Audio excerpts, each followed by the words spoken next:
Hi, and welcome to today's webinar where we will talk about how you can use Crosser to simplify your data management strategy when working with unified namespaces. My name is Göran Appelqvist, and I'm the CTO at Crosser and will be your presenter today. Before we get started, some practicalities. On the right-hand side, the webinar tool, you find a chat panel where you can communicate with my colleagues if you have issues with the presentation or the audio or something like that, and then they will try to help you out. There is also a Q&A panel where you can write any questions that you might have, and then I will try to answer those at the end of the presentation.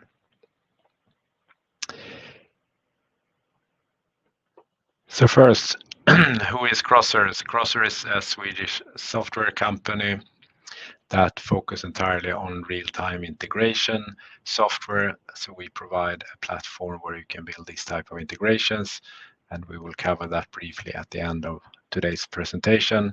Crosser was founded in 2016, and today we have customers all over the globe, actually, working in different areas, but with a common need for real-time integration between all kinds of different systems. But today we will talk about unified namespaces. So unified namespaces is kind of a contaminated buzzword these days. It's used a lot. You see it in a lot of the news and newsletters and so forth. And it means slightly different things to different people, I would say. So this is our take on this, what we at Crosser see as contained within this concept of unified namespace. And there are two main characteristics as we see it, and I think most people agree with that, where the first one is that a unified namespace means that you have a standardized data model defined, a data model that is also applied over a large variety of different systems and different locations and so forth. So it's a model that you can use to harmonize data from a lot of different systems into a well-defined or predefined model or structure. So that's the first thing. And the second thing, which I also think most people agree on with, is that there is what I call here a presentation layer.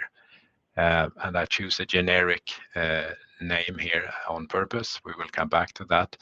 But with this presentation layer, we mean something where producers of data can publish data and consumers or users of data can get access to the data based on this standardized data model. But this presentation layer can be different things, as we'll see later on, but at least there is some centralized, let's call it a data hub, where all the data is available in this predefined data model that we have. So these two, I think, are pretty straightforward. I think most people agree with that.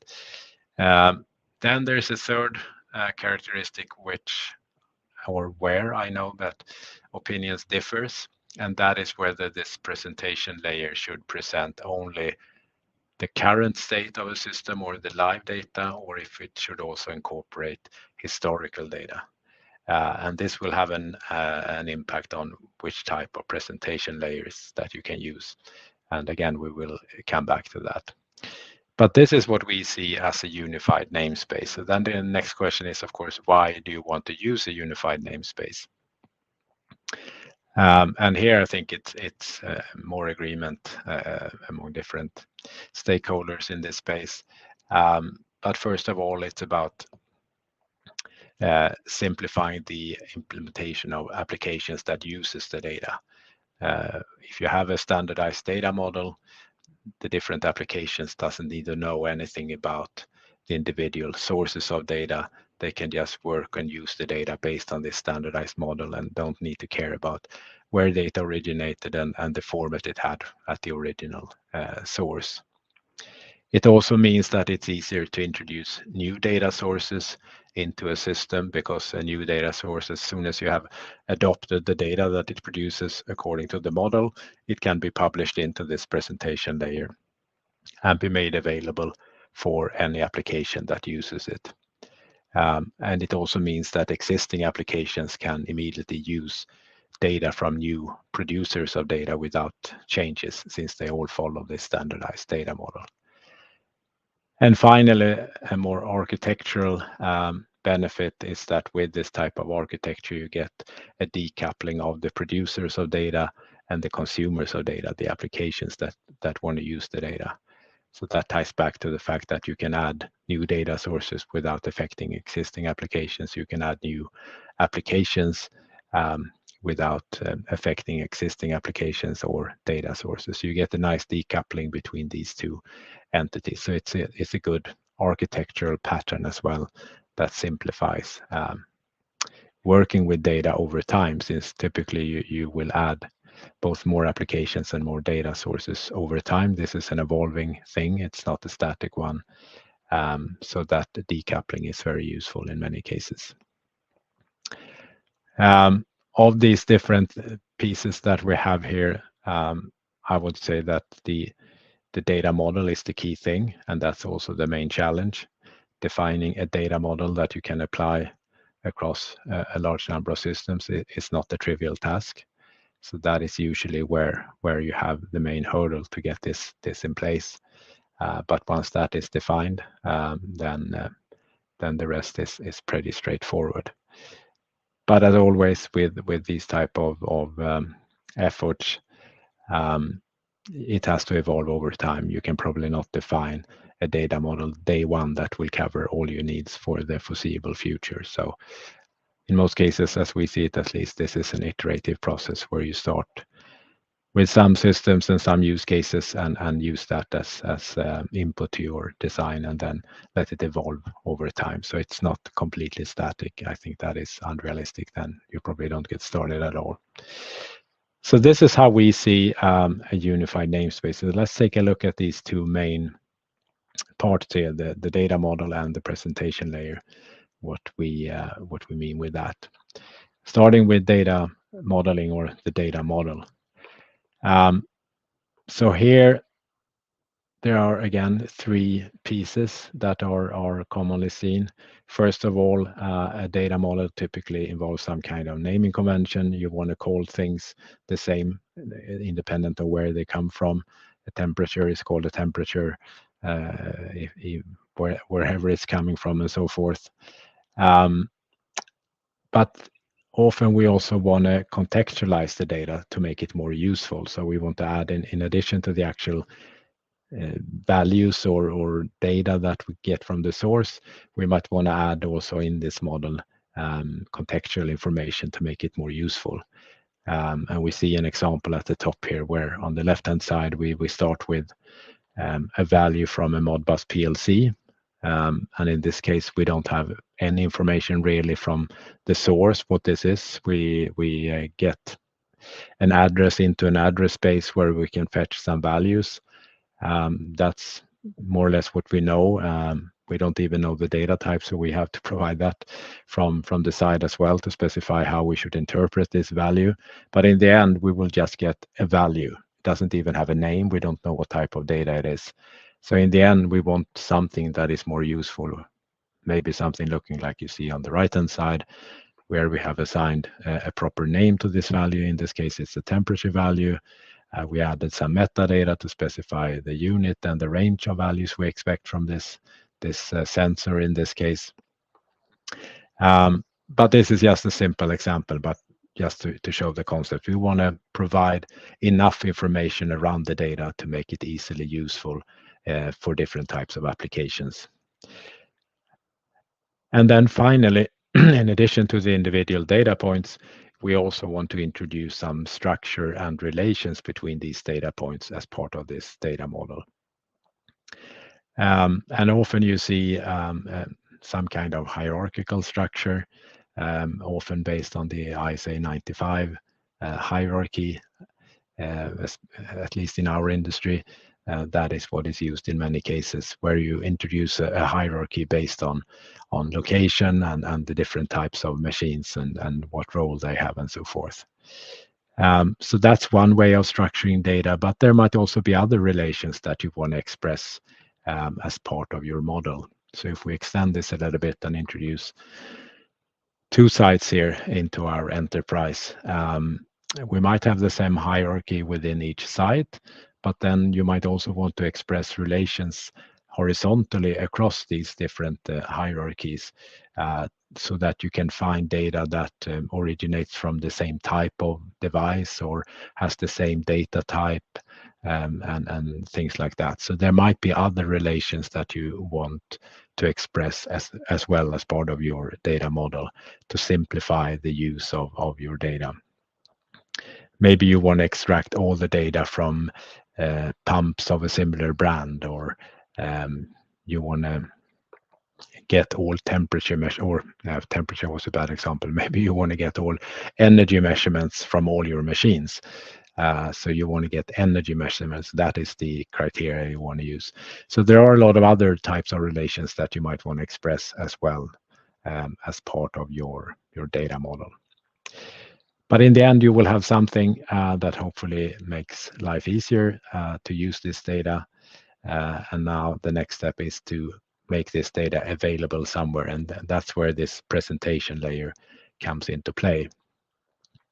And as I mentioned, there are some different options there. The main one that we see among our customers and also from other areas of the industry is to use some kind of message broker. And I put MQTT in quotes here because that's just one example, probably the most used one, but still MQTT is not the only option. The key thing here is that it's a message broker that you use. So you could use other brokers as well and get the same characteristics. And with these type of brokers, you map the hierarchy in your data model into topics, which is the concept used by these type of brokers. And then the rest of the data model, naming conventions, metadata, and so on, is something that you need to enforce in the messages that you publish on these topics. So with this type of broker, you get, first of all, this is a solution that only supports a live state of the data. But it is a fully event-driven setup, so consumers can subscribe to data and automatically get notified when data changes, which makes the implementation of applications easier in many cases. You can typically use, especially with MQTT, you can use wildcards on these topic hierarchies, so you can select different subsets of the data based on these wildcards. And also, especially if we talk MQTT, it is quite lightweight protocol and implementation. And also a lot of these brokers are horizontally scalable, which is also important because now we're trying to build a pretty large centralized piece of software that can host data from a lot of different sources and feed data into a lot of different applications. And typically you don't know from the start exactly the performance requirements of that part. So having a scalable solution is of course also critical here, so that you can add capacity over time. But there are some drawbacks as well. We already talked about only live data. You could see that as a feature or as a drawback depending on your view. But as a comparison with the other options I'm going to show you, this is at least a limitation with this type of solution, that you only have the current state. Another challenge is when you define your hierarchy. If you make that hierarchy of topics too granular, i.e. going too deep into the data stack, or maybe all the way down to the individual sensors or whatever you have at the end, you might end up with getting very high frequency of updates when you subscribe to a topic a bit further up in the hierarchy. And maybe you're not interested in getting every single update of a sensor value. Maybe you want to get a more consolidated view of an asset or a piece of equipment. And with these type of, especially with MQTT, there is no way you can control the update frequency of the data. So you might end up with dealing with that inside your applications instead. The other option is that you don't let the topic hierarchy go all the way down to the individual sensor values. You can stop at a higher level and then publish messages that has data from multiple sources in one message to cope with that. But then you lose some other things that you cannot do, since it will be harder to address individual values and so forth. So there is a trade-off between these two, how granular you make your hierarchy and how frequently you can accept to get updates from your MQTT broker. Another disadvantage is that you can only have a single hierarchy. So as we discussed on the previous slide, you might want to express other type of relations, which are then not that easily to express using this kind of topic hierarchy. Then you need to use metadata to express those kind of relations, but then you lose the capabilities to filter out or see your data in another way. You have a fixed structure through these topics, and that's what you have to live with. So it might be a bit harder to view your data in other ways than what you have defined through this topic hierarchy. But still, MQTT is, I would say, the main alternative that we see out there today for implementing unified namespaces. But if we add this third criteria that I had on the first slide, namely that it's not just live data that we want to get access to, then we can also introduce other types of presentation layers. And as an example, I just took this one because this is something that we see with our customers, that they are applying the same kind of concepts, but based on a database instead. So there, instead you store your data in a traditional database, could be either a normal SQL database or some kind of cloud-based database system, but the concept is the same. So here you have to map all the individual pieces of data and metadata into columns in a database. Could be one table or multiple tables, depending on how you set up your data modeling. So then with this type of solution, the main advantage is, of course, that you get access to both sort of live and historic data from the same presentation layer. You can have very fine granular access while still allowing more aggregated views, since now you're getting data out of this presentation layer through queries. So you can create different types of queries where you combine data. So you have some control over at what level and how aggregated data that you get from your presentation layer. And also with queries, you can create different views of your data. So you can structure data in different ways depending on your queries, still having the same underlying structure. So there are some benefits, but also some disadvantages. First of all, you lose some of this live state. Even though you can get the latest values, data needs to be pulled from a presentation layer like this, so it adds latency. So you don't have the same kind of live status as you have with the broker. And maybe even worse, I would say, is that the data model and the relations that you have in your data model are no longer explicit. You don't have this topic structure and so on that you can view and see how data is structured. Now you basically create these relations by combining different fields in your database tables through queries. So it's not as easily seen what your data model actually is and what type of relations that you have in your model. But again, there are tools that you can use to help you navigate that. But it's something to be aware of. So these two, I would say, are the two main options that we see among our customers. Then I just wanted to bring in a third option, which we don't really see, I would say, but I think it's quite interesting, at least from a historical perspective, and that is OPC UA, because OPC UA basically has everything that we have covered that you want to have in this kind of use case. You have both live and historic data. You can both subscribe and you can pull data. You can create different views, because here everything, all the relations that you have, both hierarchies and other types of relations, are expressed through references. So you can create whatever type of relations that you want. You can store any type of data as well. So OPC UA actually has a lot of the features that are needed for a unified namespace. So I think the intentions were right when OPC UA were defined, but unfortunately, I think the implementation ended up being too complex.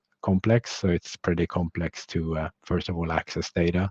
Communicating with OPC servers is not as simple as the other options that we have here. The servers themselves are not trivial to set up either, and to define all these relationships.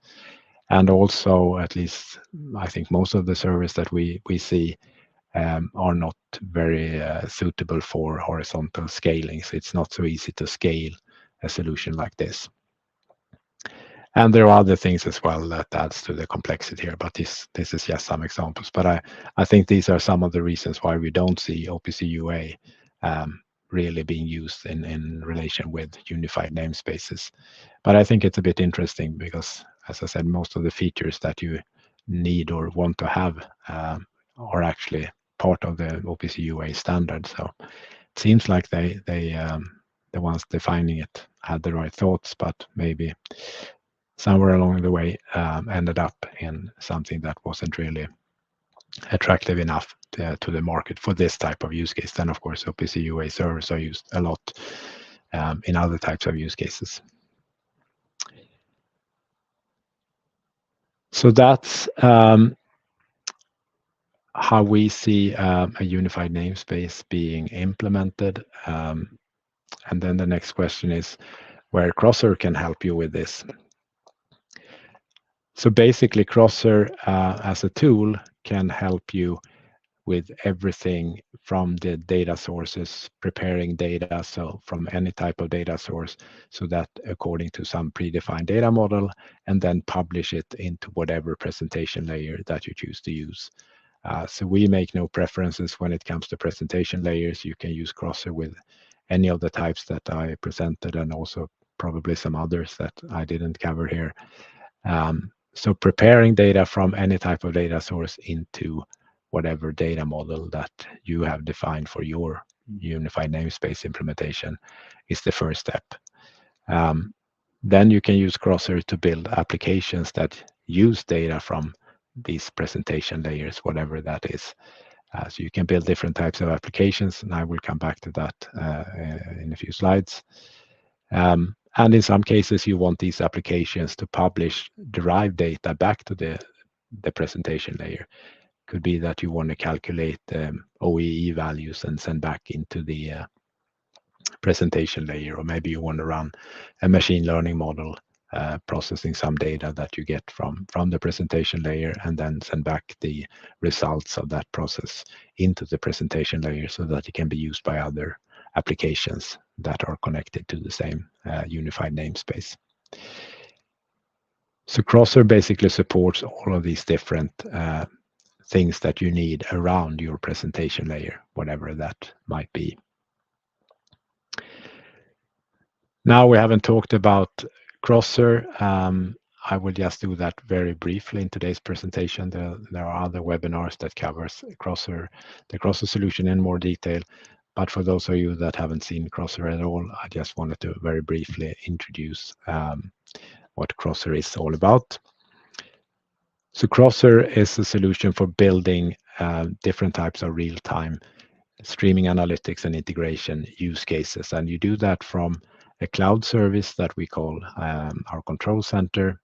And there you use a low-code tool to design your use cases or applications. And then once you have designed something that you're happy with, you then deploy them into the second part of our solution, which is our runtime environment, which we call the Crosser node. And this is a piece of software that typically is installed by our customers on their infrastructure.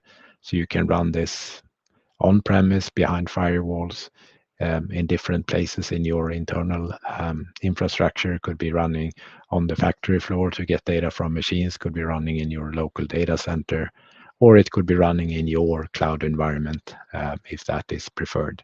So it's up to you as a customer to decide where you want to have these runtimes available so that you can get access to the data that you need and potentially send or use from a unified namespace. If you don't want to install any of these runtimes yourself and you only work with cloud hosted data, then you can also use hosted runtimes that we host for you. But most of our customers, they deploy this runtime in their own infrastructure, and that's also where we see that we add most value when you actually want to access systems that are not accessible from the open internet. So you need to have a runtime in that local environment. So Crosser is a low-code tool, so we provide a library of pre-built modules that you then combine together into pipelines or flows, as we call them, using a visual design tool in the control center. So you build everything centrally and manage everything from the central location, but the actual execution happens in whatever environment that you decide when deploying these nodes where you can execute these flows. And the nodes are generic, meaning that it's the same software you install everywhere, independent of the eventual use cases you want to use them for. So whatever you build in this design tool can then run on any of these nodes that you have in your setup. And you can even run multiple flows in each of these nodes. So you can have multiple use cases running on each of the nodes. And when you do that, they run independent of each other. So you can update one flow without affecting others. You can add a new flow without affecting any of the existing flows and so forth. So it's basically an environment that just sits there and waits for you to do stuff from this centralized cloud environment. So you basically get the combination of, or the benefits of cloud management, but with on-premise or local execution. So that's very short what Crosser is all about. And when we talk about unified namespaces more specifically, I just brought up some examples here of flows that could be used with the unified namespace hosted on an MQTT broker. So the top flow here would be an example of how you can get data from your OPC server, sensor data typically, apply some different data models based on the type of data that you get, and then publish that to your MQTT broker that hosts the unified namespace. So this is to adapt a data source according to the data model that you have defined, and then publish data into the unified namespace.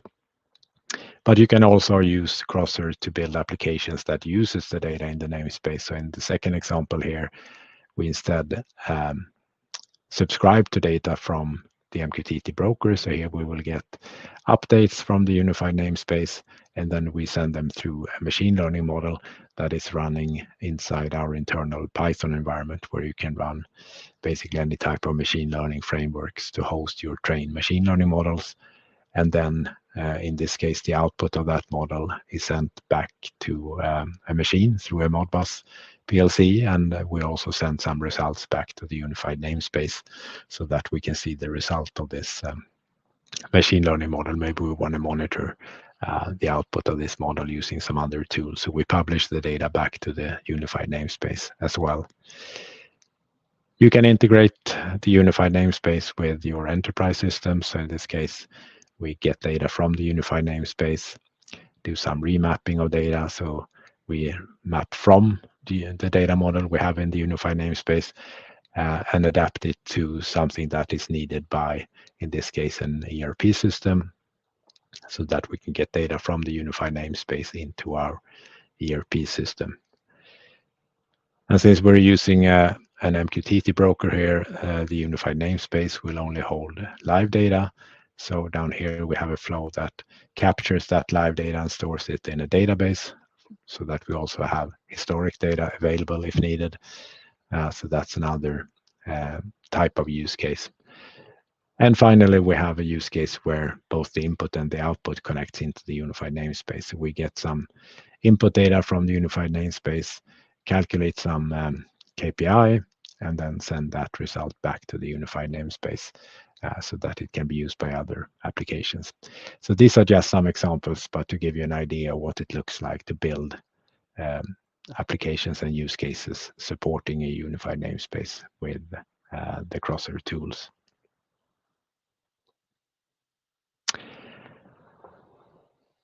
So that was the end of today's walkthrough of both Crosser and our thinking around unified namespaces. If you want to learn more about Crosser, there are several options for that. We offer free trials that you can sign up for on our website. And you can either use that and play around on your own, but if you want more guided introduction to our platform, there's also a free online training that you can use to guide you through the tool. And then every Wednesday at 4 o'clock Central European Time, we also run a live demo on the same platform as this webinar. So with that, I reached the end of today's presentation. So I will stay around for a while to answer any questions that you might have. But if you're leaving now, then I just want to thank you for attending and I hope to see you in one of our upcoming webinars.